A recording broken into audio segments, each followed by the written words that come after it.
新加推嘅，只有少部分嘅單位5周嘅用料咧，交付標準咧，一直以嚟咧，我自己係相當中意。幾時對佢嘅交付標準以及係交付品質咧，都係俾大拇指嘅。即係重點咧，靚喺個視野，你唔使擔心個前方冇樓高過你嘅啦。成個海景咧喺你視野之下，咁樓下咧就係別墅區啦。未來呢一個位置全部係別墅區，再加埋前方呢啲樓咧唔會再見嘅。咁你等同於你呢個視野咧70年不變嘅咯。Hello， 大家好，歡迎收睇《Into 智易飛躍灣區》，我係主持人 Jessica， 我係 Jason。今日我哋嚟咗呢個盤咧，就係五洲家園嘅復式，全網首播五洲家園270平方嘅空中復式。我諗鏡頭前嘅觀眾朋友咧，係真係冇幾多個睇過呢一套嘅空中復式咧。我哋先出露台，俾觀眾睇睇呢度嘅景觀先。睇下琪琪嘅頭髮咧，長頭髮咧，全部喺度飄起身啊！係啊，咁樣嘅景有幾多個人頂得住啊？即係係咪好舒服啊？係啊，好舒服。哇！呢個景我成交咁多套嘅五洲家園，亦都賣過好多套嘅高層，都係第一次。啊，由呢個位置俯瞰翻落去，成個白藤啦，以及前方嘅金灣啦、紅鶴大橋啦，再到前方遠少少嘅拱門嗰個位置咧，金海大橋連接翻去橫琴以及係市區，成個視野咧係冇任何遮擋嘅。啊，今日要睇嘅呢一套咧，就係現樓交付空中別墅，就係而家咁樣嘅交付標準啊，超高嘅得房率。入翻嚟參觀下戶型啊，270平方嘅使用面積喎，由門口同大家介紹啊。好，全新加推嘅，只有少部分嘅單位，咁喺1期都會有。而家我哋身處嘅係2期。首先入戶咧係送咗入戶花園啦。嗱，過翻去你睇下其他嘅區域啊。啊，它這裡做了 U 型的大廚房啦。廚房對，而且它這個地方給你預留了一個冰箱的位置，這個空間是真的挺寬的。咁畢竟佢有270平方，睇翻餐廳位置咧，6人嘅餐台，所有都已經同你做好咗嘅啦。啊，雖然呢一套係示範單位，但係咧近乎係交樓標準嘅啦。咁啊，除咗梳化同埋搬得喐嘅冇，其他嘅都係交付標準啦。因為大家都可能好熟悉五洲家園嘅一個交付標準啊嘛。係啊，我自己本人最中意嘅就係，我覺得就係視野、景觀。啊，只有少部分。其實買呢度嘅情況下咧，你就享受佢嘅視野真係。而家已經係傍晚嘅5點45分啦，太陽落咗山啦。如果我哋早1個鐘頭過到嚟嘅話咧，我諗室內嘅光線咧更加精神、更加舒服。嚟啦，琪琪，我哋再參觀下其他嘅區域。過到嚟呢度係樓梯間啦。其實樓梯咧好闊落嘅，呢個位置可以作為一個雜物嘅空間啦，是，也可以放一些其他的。啊，呢度咧仲可以做一個收納櫃，都冇問題嘅。過翻去第一個房間。啊，這個房間，它整體的話是偏復古一點的顏色。那你看，它也做了一個3邊落床位，還有一個我們這個地方一個大玻璃面、大玻璃面。但係咧，佢呢一度就不能說是看到外面的那種海景係嘛？對。過翻嚟係客廁。同傳統嘅交付標準咧冇太大嘅區別嚇。當然啦，五洲嘅用料咧交付標準咧一直以嚟咧，我自己係相當中意。啊，幾時對佢嘅交付標準以及係交付品質咧，都係俾大拇指嘅。過翻嚟就係套房，呢間房可以作為父母間啊。嗱，琪琪佢入去咧，佢呢一期咧係用咗木色嘅衣櫃啦，但係佢嘅質感同埋用料咧，係比較靚嘅，你過到嚟，你用手你去觸摸佢，你就可以感受到佢嘅質感嘅。是。哇，其實呢間房都靚喎，呢間大套房父母嘅，係咪啊？呢個景而且係，哎呀，好開闊嘅景觀啊！對啊，跟剛剛我們在客廳看的一樣嘅景觀。啊，望晒出去，即係重點咧，靚喺個視野啊！你唔使擔心啊，前方冇樓高過你嘅啦，以後咧都係呢個景觀嘅啦。嚟啦！我哋而家參觀2樓，其實樓梯咧都較為闊落嘅，係咪？你看它的牆也是做了藝術，全部做好晒藝術漆，仲有呢個位置咧嗱。咁佢雖然係樓梯間，但係佢有啲玻璃位啊，有啲中空撈衣嘅玻璃咧，咁可以俾我哋感受到佢嘅光線。哇，呢間房哇後面都有一個衛生間哦。套房嚟嘅係咪啊？是啊，跟那個古州家園別墅一樣哦。哇，它這個裡面還有大的浴缸哎。哦，呢個配咗浴缸。係啊。我冇諗到呢個內有乾坤，呢個洗手間係咁闊落嘅喎。是啊，位置真的是夠寬。相當大嘅空間嚇。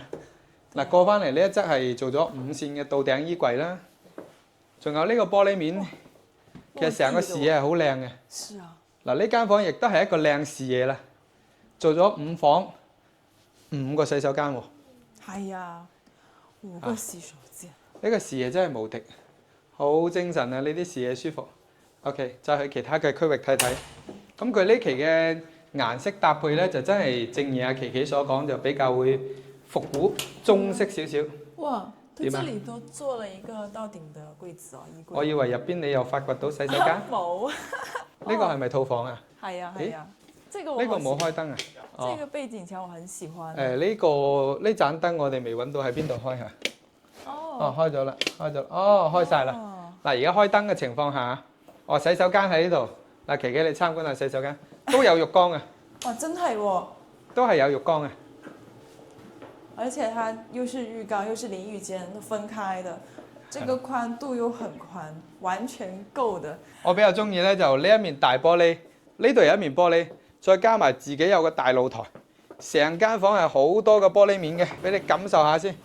成間房咧好多嘅地方咧都係有玻璃面，再加翻自己有個大露台嘅位置。哇，真係喎，這裡就可以。稍微就會高咗少少啦。小朋友咧就可能唔一定會望到出邊嘅景色啦。咁當然啦，呢個位置咧就放自己嘅休息椅啦，屬於自己嘅專屬嘅空間啊。其實咧就感覺上咧都會好精神、好舒適嘅。畢竟佢採光夠靚啊，幾個嘅大玻璃面啊，而且每一間房嘅空間咧都足夠大啊。嗱，再去睇埋頂樓嗰層啦，仲有一層嘅。呢一個樓梯間會更加精神喎。係啊。呢個大嘅玻璃面，喺呢個位置你都仲可以擺好多嘅擺設。對。裝飾品放在上面。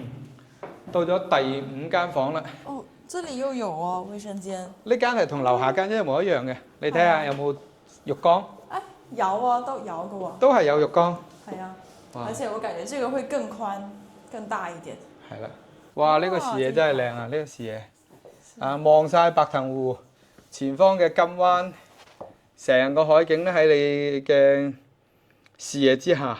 咁樓下咧就係別墅區啦。未來呢一個位置全部係別墅區，再加埋前方呢啲樓咧唔會再建嘅。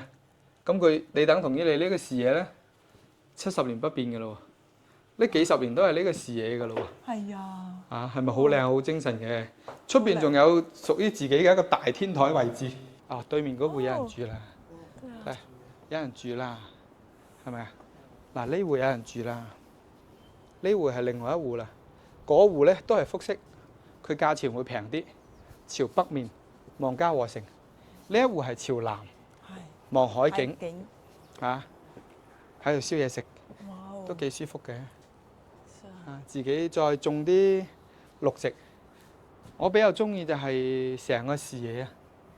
我也是很喜歡這裡的視野，可以望到海。呢一套咧可以稱得上係空中別墅。琪琪，如果俾咗你咧，你會揀別墅啊，定還是呢種空中複式咧？我可能會喜歡高樓層一點的。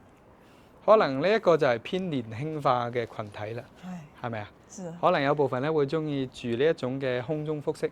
咁啊，到咗一定嘅時間啦，或者係屋企中意熱鬧嘅，中意有帶個花園，咁我哋好多退咗休嘅港澳朋友啦，或者海外嘅朋友啦，佢到咗退休咧，佢就會揾要個花園啦，有個小花園種下花草啦，同埋就有個自己門口嘅位置咧。但係可能係對於年輕一代嘅朋友咧，甚至係會更加傾向於呢一種空中別墅，中意嗰種居高臨下嘅感覺，甚至咧就會中意呢一種咧直面一線海景，冇任何遮擋嘅呢一種嘅視線嘅感覺，咁啊真係我諗唔同嘅年齡段咧會有唔同嘅想法睇法嘅，係啦。咁其實居住咧最緊要就睇翻自己個人嘅需求。咁目前咧，5週家園咧就只有少部分大概好少套啫首次公開、首次推出嘅空中複式啦。我諗咧喺 YouTube 頻道咧有個別嘅博主拍過，唔多，但係舊式嘅。呢個係全新嘅推出。咁如果你係有興趣嘅、感興趣嘅亦都可以通過上方聯繫琪琪，我哋將最新嘅價格單同埋剩低嘅單位樓層以及係成個戶型嘅數據先發俾你了解。咁你如果想深層次了解嘅，亦都可以同我哋約個時間琪琪同 Jason 咧就會親自帶你過嚟實地了解。好啦，咁我哋呢集就到呢度啦，琪琪，好嘛？拜拜。